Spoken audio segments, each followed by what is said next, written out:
address this issue. Dr. Pandav, please. Dr. Pandav is a professor and head of the glaucoma services at PGI Chandigarh. Thank you, Pradeep, for inclusion. Can I have the slides, please? Yeah, it's... Okay, so I'll be talking about the imaging technology in general in glaucoma. So the importance of the imaging is very understood now, and I think it is becoming more and more prevalent. And there are a number of ways to image anterior segment as well as posterior segment for glaucoma. So we have anterior segment OCT, UBM, and posterior segment OCT. Now, these are the three technologies which are most frequently used, so I will be briefly touching upon them basically. So AIOC has evolved a lot, starting from the time domain to the Fourier or spectral domain to the swept source OCT now, and which is actually the best way, gives you the best resolution as of now. It gives you a very good definition. If you look at these images, you can see all the layers of the cornea. And not only that, you can look at the angle structures in detail. It gives you the Chalvez line, the skull spur, even the temporal measure can be imaged, and the relationship of the iris and the angle can be studied very nicely.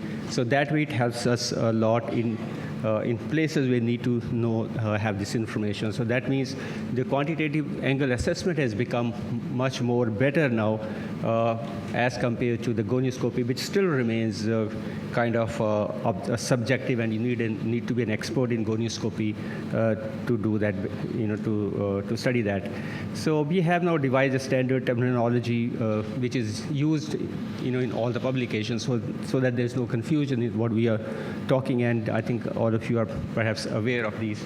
I can't see here somehow. I think it's clear there basically. So you have all those defined parameters, the angle parameters, as well as you have the lens parameters, the lens vault thickness, and the distance between the angle, the posterior surface of the cornea, the typical measure, and the iris, and also the ciliary body. So all these parameters are very well defined, and they are kind of more or less standard, and they are applicable. They were actually originally designed for UBM pictures, but now I think they are applicable for the anterior segment OCT as well.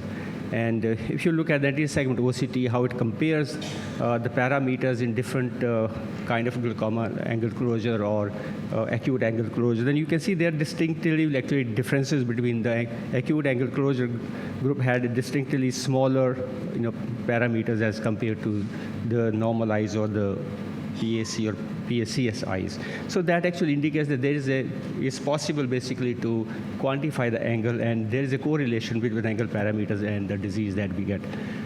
So the diagnostic accuracy of the AIOC has gone up significantly, but is it as good as gonioscopy?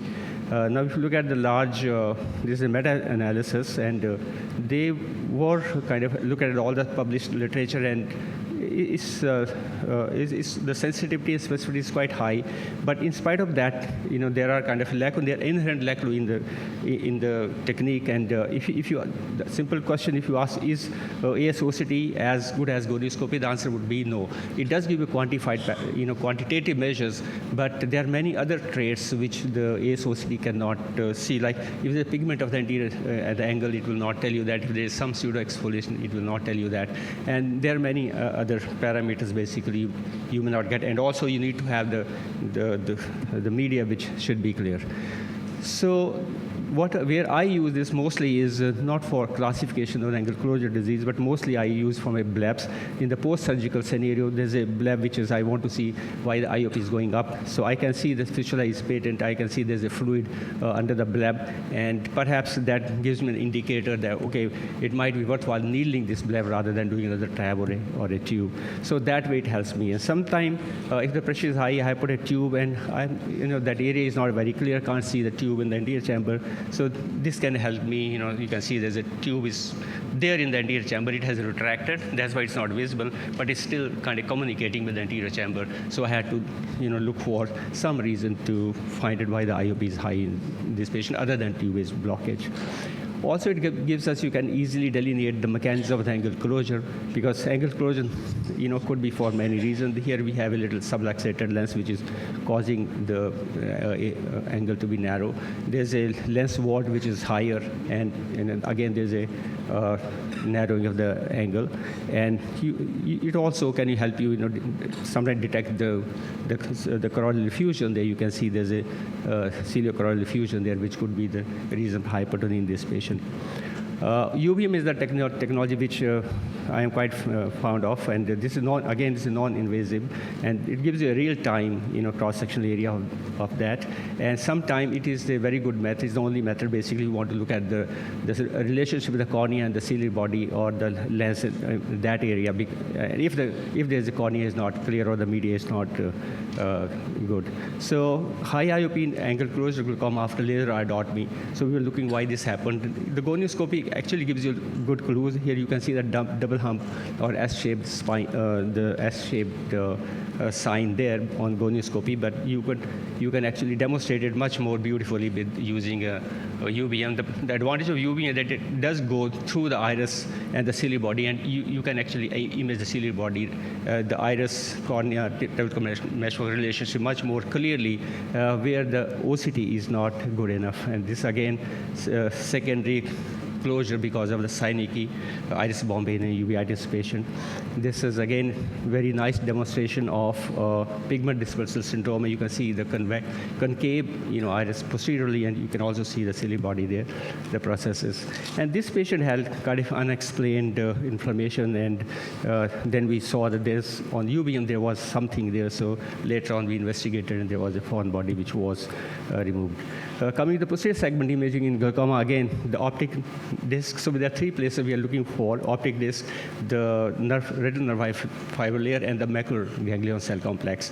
And OCT is the way to go here. Other technologies, we had GDX or HRT. I think they have gradually phased out, and mostly it's the OCT which is predominating the scene now.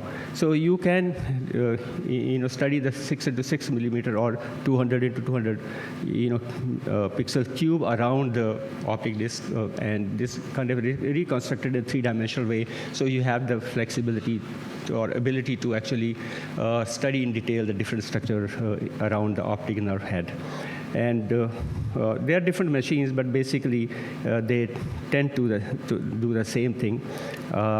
Basically, what we look at the Bowman's main membrane opening, or the BMO, and that is kind of a good landmark for other parameters to be calculated. So this is a fairly, I think all this fairly worked out now. So you have the patient details. Important thing here is that the signal strength should be good, which is marked in the red circle above there. So you should have a higher signal strength. It's like 8/10, which is very good, but should be above 6 if you want to read these scans. And similarly, this is the normal eye or the ganglion cell complex, and it can also give you the thickness map, that is GCL plus IPL, and it actually is around in the macular area, and it also gives you like the nerve fiber layer. It also gives you the deviation from the normal. There's a normal from the normal database, and that is plotted down there in the middle, and below actually is give the actual contour of the foveal area. So this is 45 years old female, this suspect, and we were following her up, so we were not sure whether there's a glaucoma or not. So we investigated because the disc looks suspicious, and on OCT, you can see on the left side, there's a little bit of, if you look at the deviation map, there's a bit of a thinning in the superior-temporal quadrant, and which is also shown, below, if you look at the nerve fiber layer, the quadrant-wise analysis. So superior-temporal actually showing a bit of a thinning. And if you look at the macular area, the GC, the ganglion cell complex, again, you can see there's a little loss of the the retinal ganglion complex in the left eye. On the right temporal side, you can see it there. And other parameters seem to be normal. So we did the visual field also for this patient. In fact, visual field was done before the OCT.